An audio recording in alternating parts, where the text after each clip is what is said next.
So in this video, I'm going to share with you everything that I know to be true to do with the goddess Wadjet. She is an Egyptian goddess and she's a snake. She is a serpent. She is indeed a cobra. Now, we all know that serpent energy is very, very powerful. And the reason I'm going to be sharing a lot of stuff with you about Wadjet today, being Christmas Eve, is because tomorrow it's Christmas Day, obviously, and it's her special day.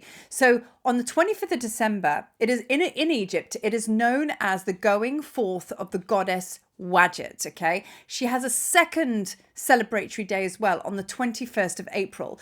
But tomorrow particularly is very, very powerful and very, very potent. And the reason I'm sharing this with you is because Wadjet was very much part of my massive awakening. Now, many of us out there have experienced Kundalini awakenings, Kundalini clearings. I know I've had one very recently, but it matters not. I would say any cataclysmic aha moment spiritually is always going to be somewhere to do with Wadjet, because she's the one that brings everything online. You know, you shed your skin, you have a mass awakening. You know, she comes up to the third eye. She sits on the third eye of all the pharaohs, and especially Sekhmet. She's deeply connected to Sekhmet as well. Protection of the psychic power. She spits in the eyes of the enemy. She's a very powerful protector goddess. And when you know all of this about her, you know, it's like you can work with the snake energy even more so when it comes to the Egyptian frequencies. So just to give you an idea of what she looks like, here's my Sekhmet. And if you look closely here, that is Wadjet there. She's albeit very small, but she is there. So she's very connected. She's also known as the Lady of the Flame. Now, Sekhmet is also Sekhmet, the Lady of the Flame. So they are deeply correlated. The two go very much together. So basically, the reason I felt compelled to share this video is for many, many years, every Christmas, I get really sick. Okay. And I didn't actually realize why. Even before I was like really woken and before I was even connected to the Egypt energies, you know, I would always get sick just before Christmas. And usually, I mean, even last year I was in bed with a freak tummy bug. And then as soon as Christmas passed, I was okay. And, you know, and it is actually, I think as the years have gone on and this, like, you know, our Kundalini energy has indeed risen, because that's why she sits at the third eye of the pharaohs or of indeed Sekhmet, because it is a display that she is enlightened. You know, that's why why Sekhmet has her there. So that's what we're all working towards, and we're pretty much there as we're landing into the new earth. That is kind of like what it's all about.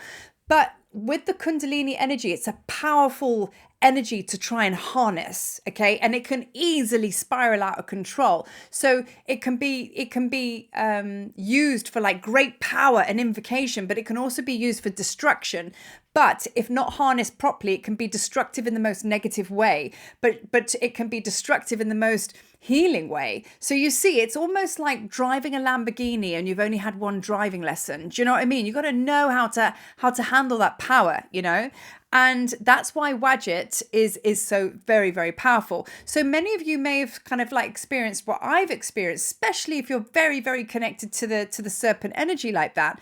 I have worked deeply with ayahuasca, and you know, I mean, this is the thing. Even 2 nights ago, over the new moon, it was so I had this dream, and I mean, dreaming is one of my mediums. Anyway, in the dream, I was very much in the medicine with Aya. And it was very powerful and it was very intense. And I believe that she came online. I believe I literally had an ayahuasca ceremony in my sleep. That's how intense it was. I kept waking up for the night and I was like, wow, it's ayahuasca. Now, ayahuasca, her spirit animal, her symbolism is indeed a snake, right? So you can unpack this so many which ways but loose. And you will find so many cross-pollinations and you'll go, oh my God, oh my God, oh my God. But the snake obviously is very, very present in all sorts of spiritual stories, mythology, whatever. So, I mean, let's face it, you know, we all know that it's a powerful medicine to work with, you know. So here I was on ayahuasca in my dream state, very, very powerful, in bed the rest of the day because I was so flipping tired, just as I felt as if I had really done ceremony in my waking days. And now like today being Christmas Eve, started to get sick again. So I went into my channel with my guides and I said, listen, I know what this is about. And I know it's Wadjet's Day tomorrow. And I know that I'm going to get sick because I can already feel it. It's becoming very intense today. And their answer to me was, you honor your sacred power. She is a reflection and she is a reminder and she is you, because she's showing you that it is time to now activate your Heka, your magic and medicine, your alchemy, whatever you want to call it. You know, you want to connect with your inner power, which is your serpent energy, your kundalini. And it is now time to harness the goddess within you, or the god, if you're a guy, whatever. Or maybe the goddess within you, if you're a guy. But yeah, it's time to harness that energy now. So instead of running away from it, run towards her. And that is a very, very powerful thing to entertain. So my whole life has been about fear, and I go and do it anyway. Nobody would ever think that I get fearful, because I'm always climbing mountains and temples and God knows what else. And it's like, she's here, she's there, she's everywhere. But I've always done it with a big dollop of fear and anxiety. And now it's a case of like, now she's looking at me, I'm looking at her. And instead of me turning on my heels and going the other way, which I've done so often, they said to me, tomorrow, pick up your drum, light your candle, and meet the goddess in your being, in your heart. Drum and welcome in the serpent energy. Activate your kundalini and say yes to the goddess Wadjet. Okay, so that is very important. Now, if you are into your ceremonial stuff like that, you know, which is important, tomorrow might be the day that you might feel that you want to do that, you know. So honor her in every way possible, because it's not just about honoring her for her special day. It's about honoring you. And I think in this particular timeline, with us going into, you know, New Earth and everything, whatever, it's a label, but like, you know, we're going into this like highest level of vibration. We're in the highest timeline. You know, it is a harnessing of core power. It's an acceptance of core power. And I'm going to share with you now the crossover between acceptance of core power and how it connects to Wadjet. And I'm going to share with you a story now.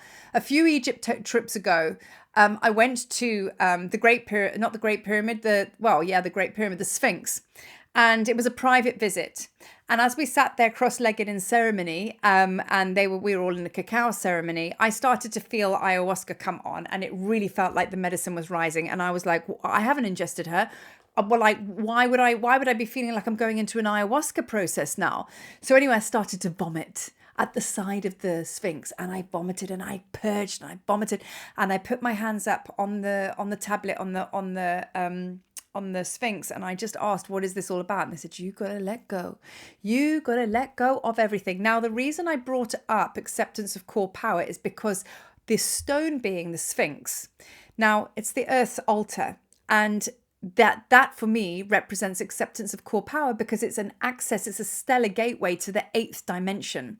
Okay, so like I had my forehead resting on the sacred tablet between the paws of the Sphinx. That's where you enter in to go through the gateway. So here I am, like on an energy ayahuasca trip with my forehead on that, and I'm like, oh, I'm gonna be sick, and I'm connecting with the 8th dimension, which is to do with acceptance of core power. So she was telling me, you've got to let go of this, you're going to let go of that, you got to let go of this. And I did. And I had to just, you know, and I was incredibly sick on that trip, because it was just kundalini awakenings the whole way through. Several days later on the Nile, same thing happened.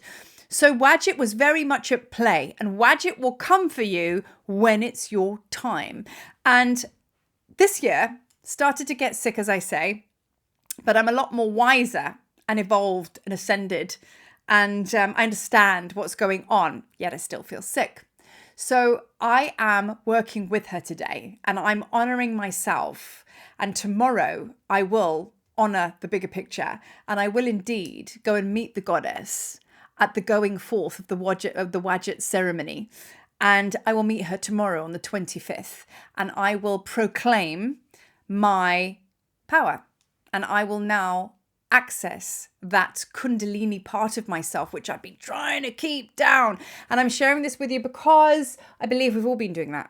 I believe that, number one, isn't it funny that snakes are so scary to people? I'm not scared of them in real life, actually. I'm quite fine with them. But I know that people will run a mile when they see them, because it's what you're scared of. You're scared of your power. Now, I'm terrified of big spiders. Okay, because she's also a grandmother spider. She's powerful medicine as well. So it's take note of what animal species being scares the absolute bejesus out of you and why.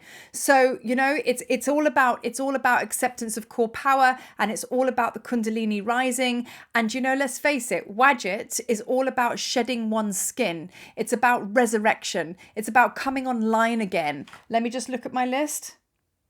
Shedding our skin, rejuvenating ourselves, reinventing ourselves, and reincarnating. So it's not just about acceptance of your core power being the Kundalini energy, because remember, we want to get up to this. It's also about all of the above, because we're stepping into the highest timeline now, and we're literally shedding our skin. In another video I did prior to this, if you're watching on YouTube, I was talking about we're still doing a dustpan and brush thing, sweeping up the bits and pieces, which are kind of like remnants left over. They're not quite suitcases because we've gone through all of that, but it's just a little bit of a dustpan and brush vibe. So that is the bodysuit that I'm talking about. Now we want to literally, like the snakes, shed our skin, call in the goddess Wadjet. She is your biggest protector goddess, and you approach humbly, and you approach giving before you take. You know what I mean? And I think with the gods and goddesses, we tend to do that quite a lot. Go into the temples, especially Sekhmet, people are, we go up to that beautiful goddess there and we kind of we want to touch her and all the rest of it. Approach humbly first. Give thanks, give love, give gratitude, honor. And then if you feel the moment is right, then ask, and it will be given. So we're going to do the same with Wadjet tomorrow. So I just wanted to share that with you. Yeah, and if you feel that you want to work with her on a ceremonial basis, I mean, she is honored in the color green. So use a green candle, and maybe just kind of just work with the serpent energy like that. It's as simple as that. Green candle, call her in, and bang your drum, sing. But make it ceremonial. So that's what I'm going to be doing tomorrow. So I just wanted to share with you, 25th of December, tomorrow, Wadjet's Day. Love and light, y'all.